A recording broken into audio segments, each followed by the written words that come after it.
Welcome to EO Talks, Eastern Oregon's very own talk show, only here on EOAlive. Hey, Eastern Oregon, thank you for joining us on this special edition, June 7th edition of EO Talks on EOAlive, your connection to Eastern Oregon. And it's a pleasure to have U.S. Congressman Cliff Bentz with me this morning. He represents the 2nd Congressional District here in Oregon. And Cliff, how you doing today? It's good to see you. Well, it's great to be here, and thank you so much for this opportunity. Yeah. Well, I can hear you, but your screen is frozen, and that might be, that's not your fault. That's on our end. I tell you what, let's go. We're going to pause here for just a minute, and we'll be right back, folks.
All right. Hey, sorry about that, guys. It's one of those things. Everybody knows what it's like to have their computer update in the middle of a situation, and the computer acted up. So I'm gonna have Cliff join me again. We'll try this again. Can you hear me, Cliff? I can hear you great. Thank you. All right. Yeah. So we had to put you in Kyle's sports spot because we know his camera works and his system works all the time. So hey, thanks so much. Sorry about that. I would say that these kind of tech problems never happen, but they don't happen very often. So that's good. That's good. All right. Well, hey, so you got sworn in. What day did you get sworn in? This year has been very interesting for you. Why don't you kind of take us through that? How has it been, and what was it like being there? 2 or 3 days after you were sworn in, then the whole riot mess happened, right? Yes. Well, we were sworn in on January 3rd, and it was a confused thing. In the normal course, you're sworn in with Speaker Pelosi swears you in, and she did down on the floor of the House. It was a really interesting situation, and the best I can say about it is we all did get sworn in. How's that? That was on January 3rd, and then on January 6th was the day of counting the electoral votes from the Electoral College, and that was the day of the riot, protest, whatever the word might be for it. And so that kind of took up all the oxygen for quite a while. And then more recently now, 4 months have gone by, we've had many different events that deserve a lot of attention, but sadly are not getting, I think, the focus that they deserve because people are still looking back instead of forward. So, but it's been a very, very interesting 5 months. I'm learning where everything is and how things work. So I'm happy to be there. It is quite different than Salem, I'll tell you that much. Is there anything that surprised you now that you're in the pool? It's like, wow, I did not expect it to be like this. Anything that was totally surprised you? Well, I think there's a lot of surprises. The shrillness, I think, is one surprise, that people are so when I say people, certain other congressmen and women are very anxious to be very loud and very that's something that one has to become accustomed to. Also, there's what I would say a real focus on certain issues and no focus at all on others. So the importance of the issue doesn't necessarily mean it's going to get attention. So that's one of the things I've been working on. I've been trying to bring the Western drought to the attention of the people in the East, and people in the East have more water than they know what to do with. They're all worried about getting rid of water. So expressing to people the challenge when you don't have any has been something I've been trying to do, and with some success. And so this is you presenting on the floor, and then this is a map. And I watched several of your videos, and the people interviewing you are much more skilled than what I am. I'm a little bit more common, but just briefly, I mean, this kind of describes the situation that and this is a projection, or this is current? Well, that's pretty much current. And so the situation is very, very, very grim for a lot of people. I know on the chart it says 70 million people are being challenged by drought. And you can see from that map just how widespread this problem is. And Brent, the problem is worse because this is not the first drought we've had in the last 50 years. It's like we seem to be coming into a new normal of having not enough water in an awful lot of places. The focus I've been trying to achieve is on how we got in this place and how we best can help people through it. And I'm hoping it's a through it and not a permanent situation. And you said that, I mean, in the interviews that you've done, there are two, it's complicated because the water is prioritized. Just briefly describe, and this is particularly in the Klamath area, where it's prioritized for one area, but not for farmers. And I mean, talk about that just a little bit so we can understand that. Right. Well, it's really pretty complicated in the context of water law. Oregon water law in particular gives the water in the Klamath to the people of the Klamath. And so when I say that, I mean, over the years, we've had many different lawsuits and other things that have defined who gets how much water and when under the prior appropriation doctrine. And people have water rights that are designed to give them predictable access to water, even in short water years. And in fact, the water in the Klamath was allocated under Oregon law to the farmers who filed on it years ago, back in the 1905, 1906, and even earlier. And so that was the foundation, kind of the basis for people investing their lives and generations and millions of dollars in irrigation systems and waterworks.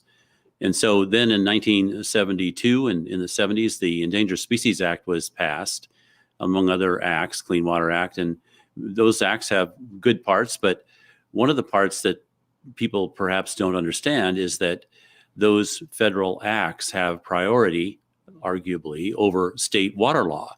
And this means that the Endangered Species Act takes precedent under most of the cases over state water rights.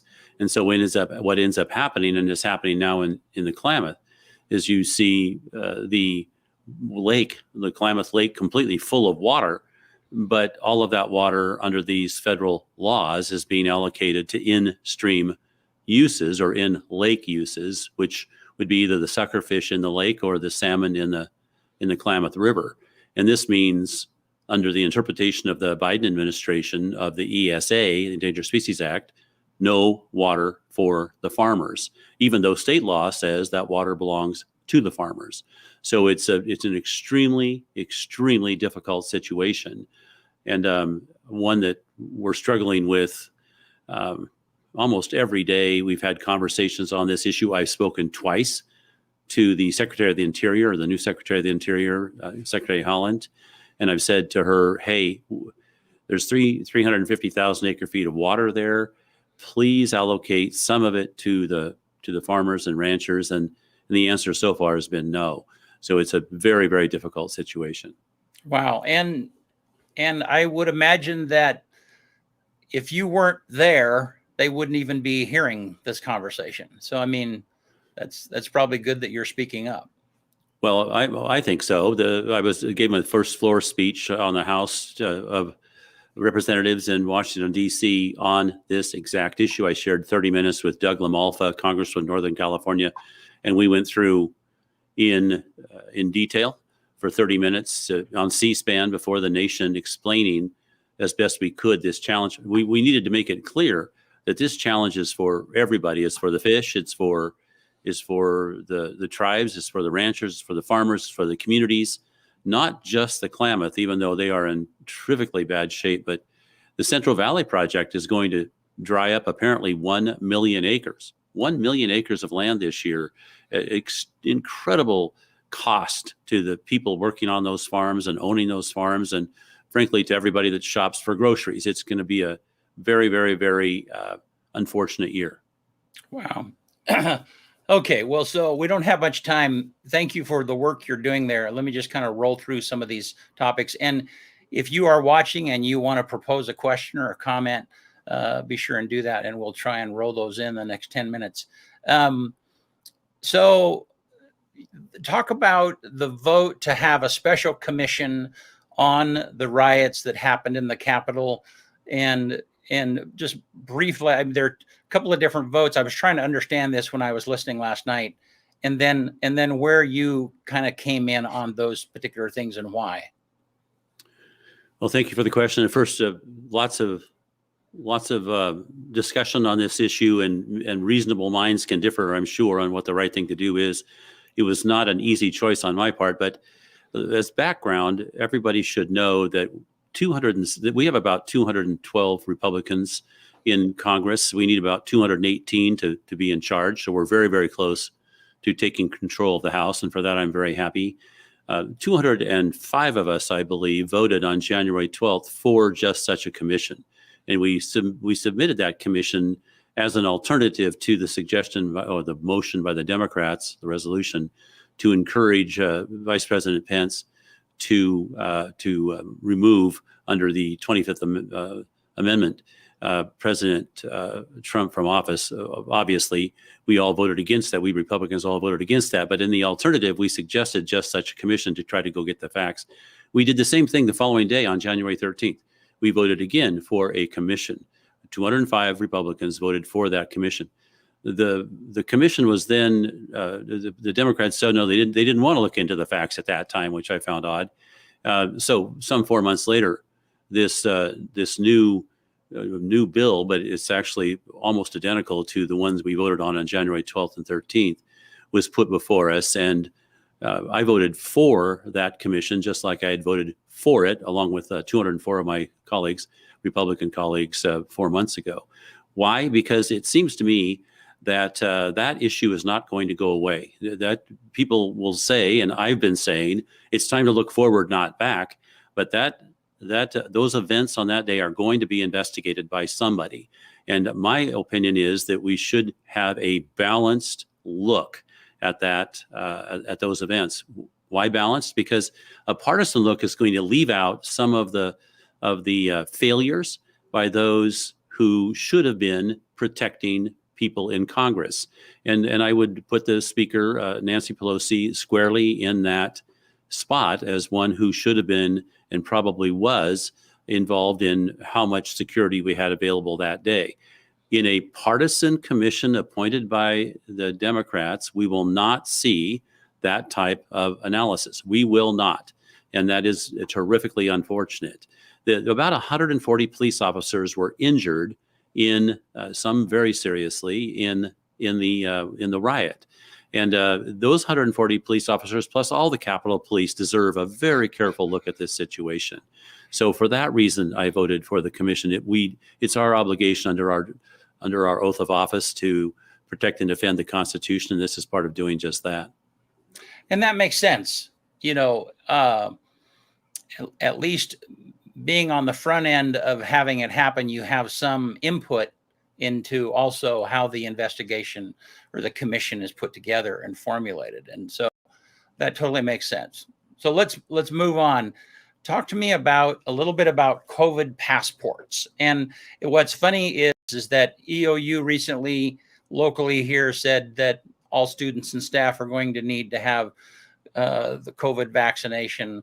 The city council here locally, at their next city council meeting, they're essentially going to have an officer at the door checking to see if people have vaccinated, if they're vaccinated. And if they're not, then they have to wear a mask and they have to do social distancing and so on and so forth. Now, in my mind, that is a vaccine passport. And I don't know, I'd like to know your take on that. Where do you come down on that?